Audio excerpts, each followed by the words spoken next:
little baby black, get that garbage out of here. What it do, baby? Yeah, yo, what do you know?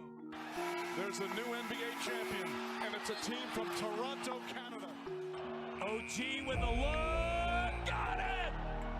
OG Anunoby at the buzzer! Oh, like, cause my shot I expected to make it, so like I don't shoot trying to miss. Looks like he lost another one. Hello and welcome to episode 16 of the What It Do Toronto Raptors podcast. My name is Drew Orton, and let's get into it. So NBA free agency has only been active for about 3 days now, and there have still been dozens of moves across the league. Now, just after the draft, there was some controversy because the Raptors picked Scottie Barnes instead of Jalen Suggs, who then fell to the Magic. The 1-2-3 went about exactly as you'd expect. Cade Cunningham went number 1 overall to the Pistons. Jalen Green went 2nd overall to the Rockets. And Evan Mobley went to the Cavs at number 3. The Raptors, however, passed on the other Jalen, who was a consensus top 4 pick, and actually went with Scottie Barnes. Now, there are some rumors that Barnes had an amazing workout, great personality, and just fit in well with the Raptors mold, especially with him having over a 7-foot wingspan and being a stalwart defender. Conversely, it is also reported that Jalen had a brutal workout and was actually invited back for a second workout and still didn't impress, which soured the Raptors' opinion of him, and they ended up going with Scottie Barnes. Although, knowing Masai's love of wingspan and defense, it was probably a good bet that they were going to pick Scottie Barnes anyway, despite that being the move that very few around the league would have made. We may have to wait a few years to see how this pick really plays out, because Jalen Suggs has a higher floor and he'll be ready to make an impact right away, whereas Scottie Barnes has a higher ceiling and could turn into a star if everything goes right, meaning if he develops his offensive game. But we'll just have to wait and see. For now, let's focus on the free agency moves around the NBA. And the first one, I've got to start with this. Kyle Lowry is leaving the Toronto Raptors. He is going to the Miami Heat via a sign and trade. The exact terms are still being settled, but it is a done deal. And saying goodbye to Kyle Lowry is hard. I knew that he was going to leave, or at least I had a good idea he was going to, but it still hurts. He is the greatest Raptor of all time, and he will be sorely missed, and I can't wait until the Miami Heat fans finally see what a great player he is, instead of complaining about his foul baiting, which we now may complain about in games against him. We'll see. But he goes there. We are likely to get Goran Dragic back, although he reportedly wants to be in Dallas, so we're probably going to make a trade with them. I would expect Powell is the main guy that will come back from Dallas, but we'll just have to wait and see. In Los Angeles, Serge Ibaka has exercised his player option and remains with the Clippers for next year. This is expected, really. Ibaka was injured most of last year. He gets another shot on guaranteed money to prove that he can still bang with the best of them at center. Tim Hardaway Jr. signed a 4-year deal with the Mavs, which is huge because he's looked like the better player in the trade that gave them Kristaps Porzingis. Bouncing over to LA, Talen Horton-Tucker signed a 3-year deal with the Lakers, and that kid can ball. He looked like their best guard at times last year, and his ceiling is a future all-star for sure. The kid can score. Now it's just a matter of, can he do it consistently against the other team's best defenders, and can he make use of the space that LeBron, AD, and Russ now are going to give him. Now there's a 3-team trade happening. The Kings get Tristan Thompson, Atlanta receives DeLon Wright, and the Celtics receive Chris Dunn, Bruno Fernando, and a 2nd-round pick. The Celtics made another trade. They also traded backup center Moses Brown to Dallas for Josh Richardson. Dallas makes another move, taking the team option on Willie Cauley-Stein. And unsurprisingly, Chris Paul signs a 4-year deal with the Suns. The Raptors signed Gary Trent Jr. to a 3-year deal. Mike Conley got a 3-year deal with the Jazz. Butler got a max extension from Miami. Duncan Robinson got 5 years, $90 million from the Heat. Evan Fournier and Derrick Rose signed with the Knicks. Jarrett Allen signed a 5-year deal with the Cavs. Big offer sheet for him. Good for Jarrett. Alex Caruso went to the Bulls. PJ Tucker goes to the Heat. Carmelo Anthony is now in Los Angeles playing with LeBron on the Lakers. Norman Powell got a 5-year deal for $90 million from the Blazers. He really got that bag. This is his first big-time contract.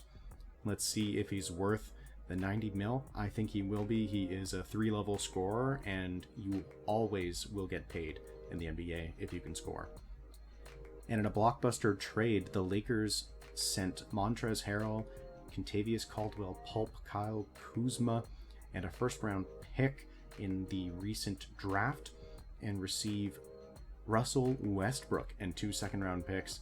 This is a big one. It's going to shake up the team, and it likely means that Schroeder will not be coming back, and he was a huge disappointment this past season. But now they have Westbrook, who, along with LeBron and AD, will become that third star.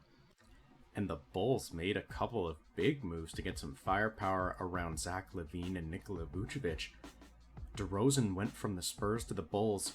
The Spurs received Thaddeus Young, Al-Farouq Aminu, and a protected first-rounder, and 2 second-rounders for DeMar DeRozan. But that's going to add scoring and playmaking, which is something the Bulls desperately need alongside LaVine. Lonzo Ball is also going to the Bulls in exchange for Thomas Satoransky, Garrett Temple, and a second-round pick. That is huge for the Bulls as well. Now, LaVine, Ball, and DeRozan are going to play 1-2-3 with Vucevic at center, and that is a very good offensive lineup if Lonzo Ball can continue to shoot anywhere near 40% from 3 like he did last year. And last but certainly not least, Steph Curry signs a ridiculous contract extension. He gets 4 years, $215 million. Jesus, that is crazy. But if there's a player that's going to get that much money, Steph Curry is one of the 3, maybe 4 guys that deserve it, that make that much of an impact. Now, this contract is built to increase by a few $1 million every single year, which lets them remain competitive within the next few years of Steph Curry's prime. Although with his shooting, his game will age very nicely. And it also increases up to $59 million in its last year, which may be around the time the Warriors start to tank again if all goes poorly for them. With the dynasty that they've had, competing for a few more years before going into a rebuild, I'm sure that that decade for them will have been worth it. Something that has not been worth it is Ben Simmons, according to his max contract. And I want to be nice here, but I just don't think I can. He stunk it up in the playoffs. The man can't shoot. He won't shoot at times. He even shied away from a dunk when Trae Young was coming towards him. He probably could have had an open dunk, and he's just scared of the spotlight at the moment. It's tragic to watch. But since then, the 76ers have, unprofessionally I might add, thrown him completely under the bus, and you just hate to see teammates acting like that. They didn't even wait until after he was traded, which also kind of makes no sense because they're really tanking his value by dumping all over him. And it doesn't help that Morey is asking for a James Harden-like package for somebody who's maybe half as good.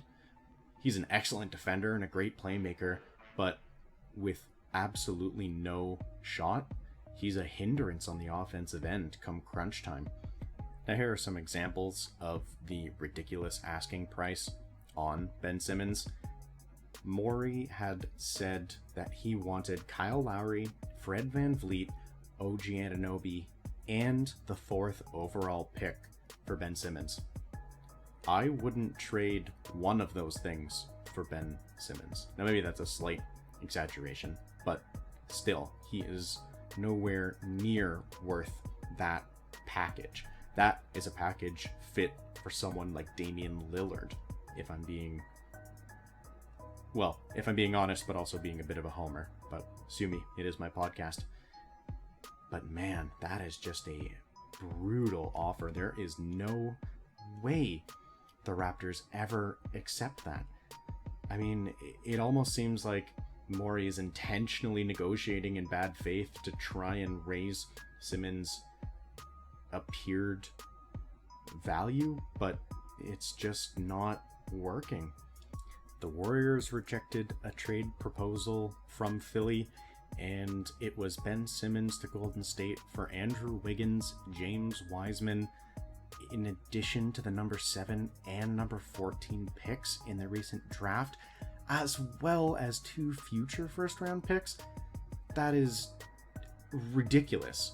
I mean, that offer is a slap in the face, and I'm sure the Warriors laughed as they hung up the phone.